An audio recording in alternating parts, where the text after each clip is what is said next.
All right, just to confirm for the listeners who we got on the phone here, it is the one and only MC Mota. Am I saying that right? Yes, MC Mota.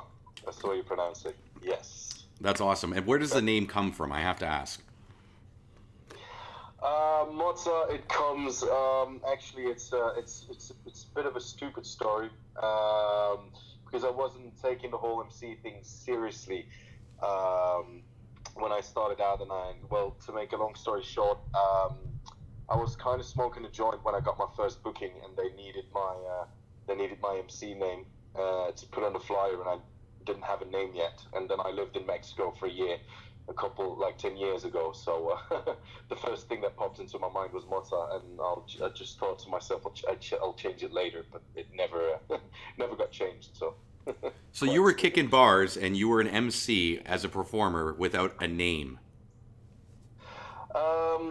Yeah, yes and no. Because it depends on if you know the story how I started. I kind of rolled into it. I was never an aspiring MC. I never really wanted to do anything uh, related to MCing. Even I always grew up in music. My parents were both musicians. I played the trumpet, I played the piano, the guitar, and I sang a bit, but never really any hip hop. Never really any interests in hip hop or MCing or anything. I kind of just rolled into it because my friends were really into starting to get really into drum and bass music, and I joined them to parties. And that's also where I got confronted with the whole concept of an MC for the very first time. And it was, I don't remember who it was, but it wasn't very good. And I thought to myself, maybe that's something I can do. And it kind of progressed for fun. I started gibbering in my friends' ears at parties, and then they started DJing, and they said, "Come and join us." And that's where I ended up on a stage somewhere, not even having a name, and people kind of liked it, and that's where that person was that wanted to book me for my first ever event. So I needed to choose a name quickly. I was just doing it for fun at the start, but then soon it became more serious, and I started to take it more seriously as well. So So yeah. when you say your friends, is Murdoch one of those friends that you talk about? No, when I talk about these friends, I'm talking about a very early stage, like the guys I started out with. They're not DJing anymore. I was in school with some of them. So basically now I'm talking of when I was I don't know, 16, 17 years old, more or less. But then I got to know Murdoch along the way somewhere. Where I was actually playing at an event with one of these guys, with one of my old schoolmates, and I saw Murdoch was on the lineup, and obviously I knew who he was, and I approached him and I said, "Hey, nice to meet you. I'm an MC just starting out, but would you give me the chance to MC on your set tonight?" And he said, "You know what? I'm in a good mood actually. I'm going to give you a chance, but I'm also promising you that if I don't like it, I'm going to have to throw you off the stage. Well, not literally, obviously, but." And I started emceeing with him, and I just kind of stayed on stage, and I guess he liked it, and that's how we got to know each other, and eventually he put me for other parties as well, and then Rampage, and it evolved from there, and we became friends in the process. Amazing. Amazing, man. You guys, I had the pleasure of seeing you this year. I made the trip out there, and you guys were amazing to watch your performance. And Thank you, man. you do a great job as an MC. You're an amazing host. And I have to go back to listen to some of your lyrics. I have to say, it's hard to tell when you're in the stadium. But you go back and listen a few times, and I'm sure there's some lyrical genius going on as well. Um, I want to ask you some personal questions, get to know you as a person before we dive more into industry. Is that okay? Yeah, of course, man. Okay, I want you to think back to. Do you remember what the first album you ever purchased with your own money was? Ooh, yes. I think I do, but it's not. You're going to be surprised about Go what ahead. was it. I was always really, especially as a kid, I was always really into soundtracks and movie scores in general, like John Williams, Klaus Badelt, Hans Zimmer, that kind of stuff. So I think that my first album I ever bought was actually the soundtrack of Gladiator. Wow. Yeah, which I still listen to. I just still think it's an amazing piece of music. So yeah, It's it that you're like can't you're right. even. It is far off. Even when you said soundtrack, I was like, no, we've had people mention soundtracks, Batman, and I don't know some Walt Disney ones, but never would I have gone on score music like Gladiator. That's Yeah, very unique. Okay, what would you say was the first concert? I know you mentioned your parents were in music. You grew up with music in your life. What was the first man. concert you ever attended? I'm pretty sure it was my one of my parents because I joined them a lot when they were playing, and they were playing a lot. Well, it was mostly local, in the surrounding countries. Europe is a very easy place to get around, especially Belgium is very centered in Western Europe. So they mostly played in like France and Germany and Holland and then Belgium, of course. But they played a lot, like 3 times a week sometimes, and I just joined and I slept in the backstage. So I think that's one that should definitely be one of my first ones. Yeah. That's crazy. You were touring as a kid with your parents. That's Would we know? Yeah, Hold mini on. If tour. people wanted to find your parents' band, could they Google it? Are they available online? Well, unfortunately, they're no longer playing music ever since they split up, so Hmm. that's a bit sad. But they never really put any recordings online or Oh, anything. It was still a time when things weren't happening online. I hear you. I hear you. So yeah, yeah, Yeah, but still, you know what? Once in a while, you find that someone had a video recorder in '72 and they record it and they upload it years later on YouTube and it yeah. surfaces. It's worth Googling every once in a while. That's all I'm saying. And seeing if somebody's It's pulled true. It's something true. out. Well, if you want to try, it's called Ça va seul. Like you speak a bit of French yourself as well, I think. Huh? So it's Ça That's va such a seul. stereotype. I'm Canadian, so I must, right? No, to be honest, short of saying like parlez-vous français or je suis un ananas, I am not French. I do not know how to speak I French. speak that. But no, sorry, what was the name of the group? Say it one more time. Ça va seul. Savasol. Yeah, ça va seul. Like it goes. You can do it alone. It goes alone. Ça va seul. Gotcha. Gotcha. And Just all connected. well, yeah, and to the listeners, if you guys want to Google it, and if you could find Mr. Mota's parents from back in the day, I'd love to show them that. All right, let's dive into an industry question. I got to ask, what was your first rave experience then? My first rave experience. I have to think about this. It's probably one of the bigger Belgian one of the bigger Belgian festivals. We have a lot of amazing festivals in Belgium. I think it should have been a Puckle Pop. I don't know if you heard about that one. No. It's one of the bigger ones in Belgium, and it has all the bigger names in the industry. But when it comes to electronic music and raving to electronic music, I think it would be more likely to be techno actually, but I wouldn't necessarily remember who was the first one. But I definitely know that I was into techno before I was into drum bass, and I still am very much into techno, but my heart's very much at drum and bass. So I know, and I could appreciate it. I had a party. I forget where we were, somewhere in the world, and it was 5 rooms, and the drum and bass room had carpeting. I'll never forget that. So you couldn't dance even if you wanted to, but I ended up in one of the other rooms dancing to, I don't know, trance or techno or something, and I remember looking over to the left, and 5 of my friends were standing there just watching me laughing. And I was like, fuck you guys. I can dance in here. But yeah, to be honest, growing up, I found the jungle people were the thing that attracted me before the music. Even it was the identity, I guess, the way they dressed, the way that they acted. I was more attracted to yeah, that than the music, even at first. yeah, I feel you. Yeah, yeah. You know what I mean? But the thing is, Go ahead. yeah, the thing is, I think there's a couple of moments for me when it comes to drum and bass, at least. Like I've always been into drum and bass, kind of because I grew into it because my friends were into it, as I said before. Um, but it wasn't until I went to Sun and Bass for the first time, Sun and Bass in Sardinia, that I really kind of rediscovered what drum and bass could be, and like the whole rave experience and the whole family feel, which is very very present at Sun and Bass. I don't know if you've ever been there, um, but it's something really special, and everyone that's been there can talk about this certain Sun and Bass vibe. And that's when I really started, you know, I just discovered names like Lensman and Caliber, and when I heard that for the first time, when I heard Caliber for the first time, this was before Sun and Bass actually, but when I heard that for the first time, that was like, oh, this is a side of drum and bass I don't know, and I got captured by it immediately, because I love the jazzy and soulful influences in drum and bass music as well, even though I make quite heavy drum and bass myself. But yeah.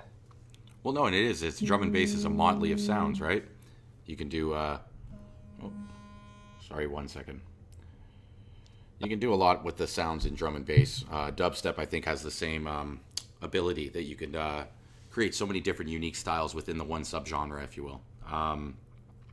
But yeah, I want to ask you about MCing. You say it was a joke at first, but you've started to take it more seriously. So I guess the question I have is, what advice would you have for MCs that are trying to get to your level?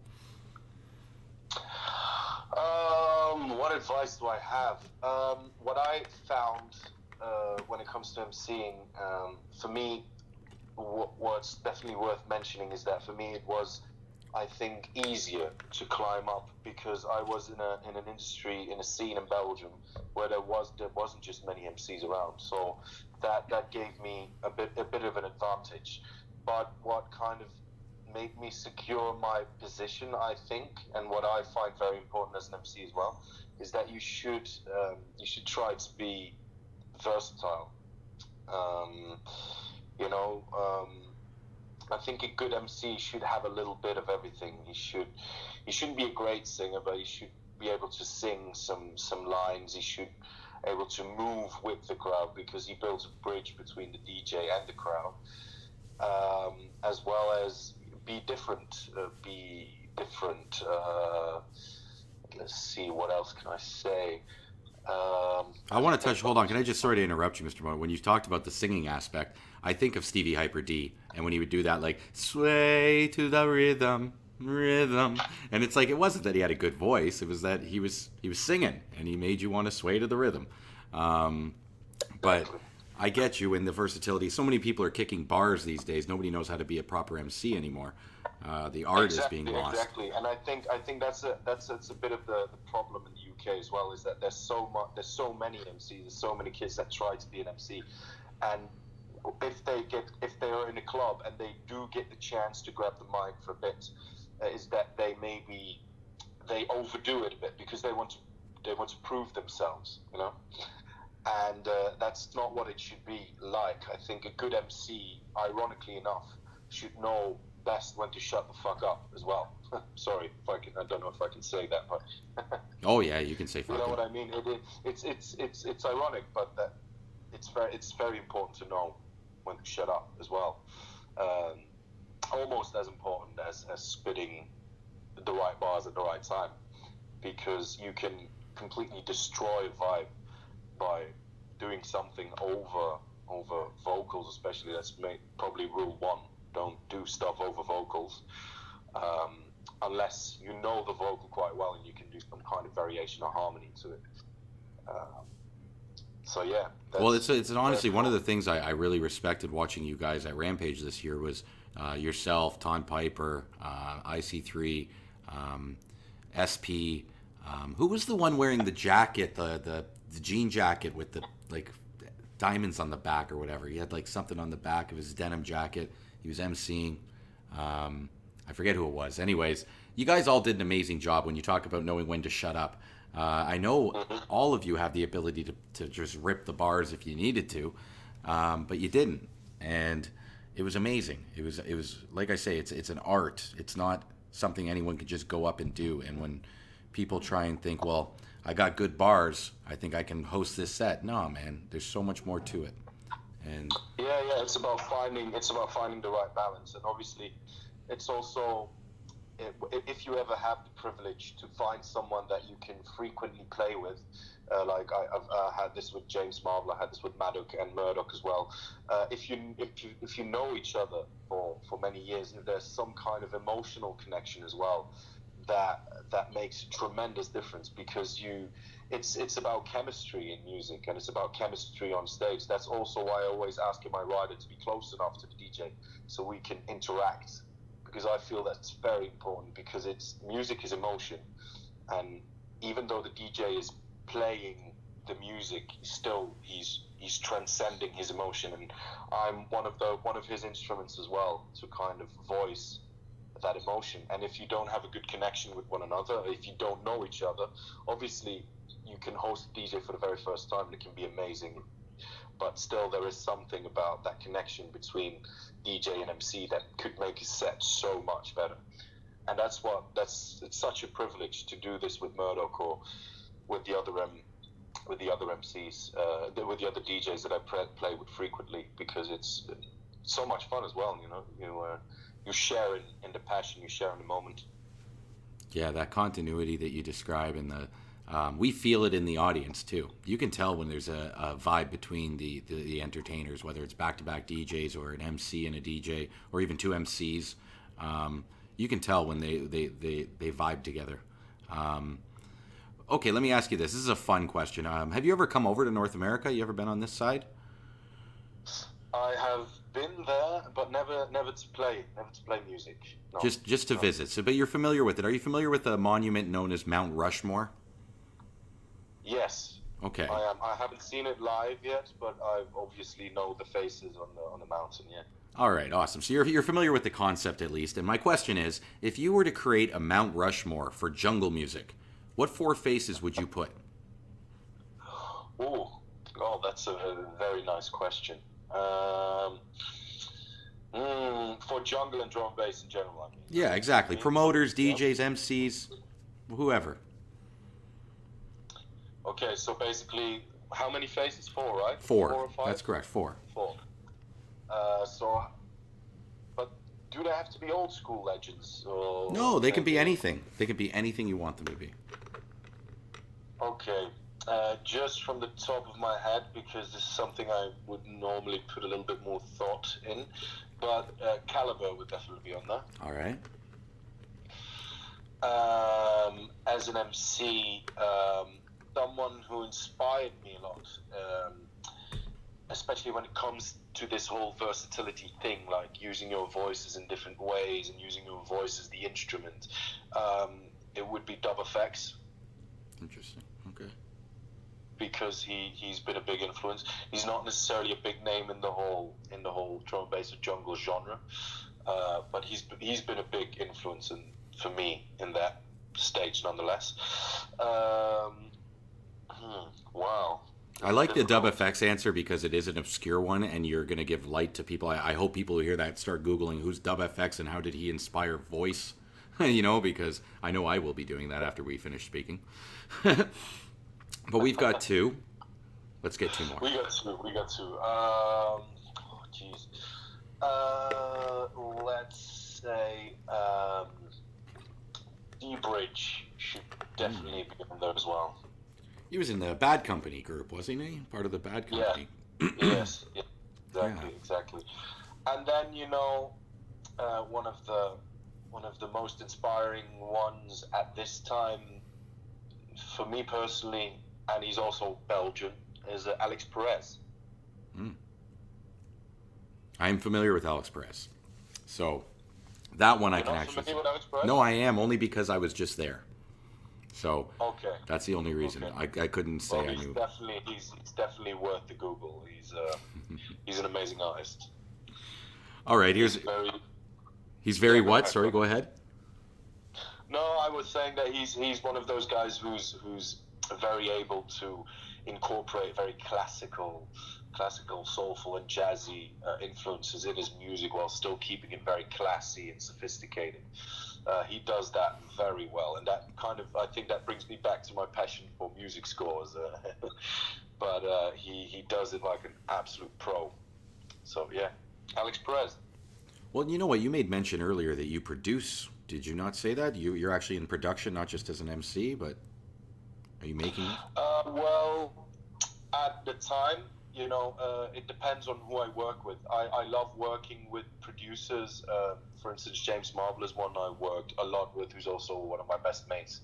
Um, and I'm not necessarily behind the buttons, but I am beside him, and he has a very good understanding of when I try to say something, he can transform it into the program, So in that way, I help producing, but I'm definitely not a producer. It's interesting. Something. So I'm sorry to cut you off, but what you're describing to me is what a lot of people do, and then they credit themselves as producers. And I'm not going to get into specifics. I talk a lot about this off record, to be honest. But I find it very interesting that you are doing probably even more than what some guys who are credited for making songs are doing. Yet you don't want to be. You're humble enough, I guess, to say I don't produce. Yeah, well, it's because it's really something I still want to learn, because I have it's to some frustration almost, is that I have so many ideas in my brain and so many things that I want to try, but I just cannot produce them myself and cannot put them in a program and cannot transform them into music just yet. So it's one of my things on the checklist that I really want to do, but it's difficult because I have a lot of work as a vocalist as well, and I really do enjoy it as well. So it's about finding the time, because I also emceeing is not my complete main job. I still have another job, so it's a bit difficult to combine, but hopefully someday, man. We all wish that Jungle would pay the bills, but not all of us are that lucky, right? Exactly. Yeah. All right, this is the last question I've got for you, but it's a fun one, so please have fun with this. If you were to put 5 items in a vault that would encapsulate our rave culture, so in like 20,000 years, someone's going to dig up this vault, they want to know what the rave once was. What 5 items would you put in that vault? Oh, like rave culture in general. Probably some, obviously some good mixtapes, some form, either a USB stick or a cassette or something that they would be able to read or that they would be able to use, or maybe just put in, to keep it classic, maybe just put in some vinyl and obviously a deck or something that they can play it on. What else? Let's see. Here's one thing that I took in as a raver in Europe that we don't have over here, and I brought back with me, and everyone's asking me, where did you get that? It's the glasses, the flashy glasses and masks that you guys wear over there. Oh yeah, and they're very present at Rampage, aren't they? Yeah. Very much the blinky stuff. Yeah, exactly. I played in Japan once, in Tokyo, and it was extraordinary what they had in that crowd. It was not a very big crowd, but there was more masks than people and more glasses than flashy things. That's amazing. So maybe a couple of those then as well. Huh? Yes. Together with the very classic smiley T-shirt, maybe, I don't know. The smiley T-shirt. You're like the 5th person to throw the smiley T-shirt in. That's not big over here in North America. It's big in Europe. Yeah. The smiley T-shirt. Yeah, of course it is. I kind of see, as because techno is becoming bigger and bigger in Europe now as well, more mainstream. I can see that logo more than ever now. It's coming back.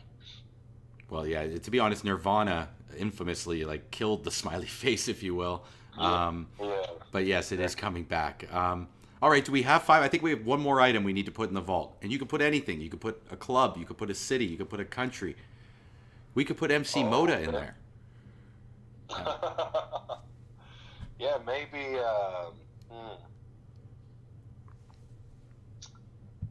Maybe some.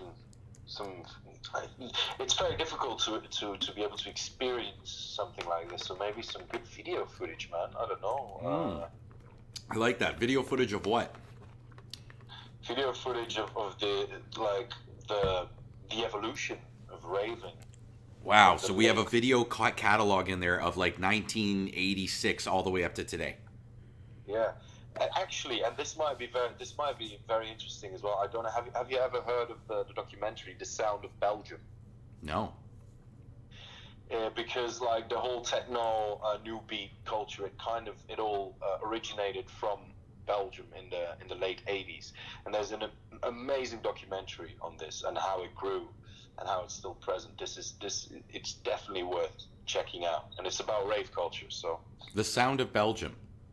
the sound of Belgium, exactly. Yes. I like it. I'm going to be Googling a lot of stuff when we're done. Perfect. All right, you know what? I want to talk to you for a little bit more, so stay on the phone with me, but I'm going to sign off to the listeners. Is that okay? Okay. All right. Well, that was him, and as always, I hope you enjoyed listening as much as I enjoyed chatting. There will be links down below, so if you want to listen to this man, look down below. As always, thanks for tuning in, and until next time, peace out.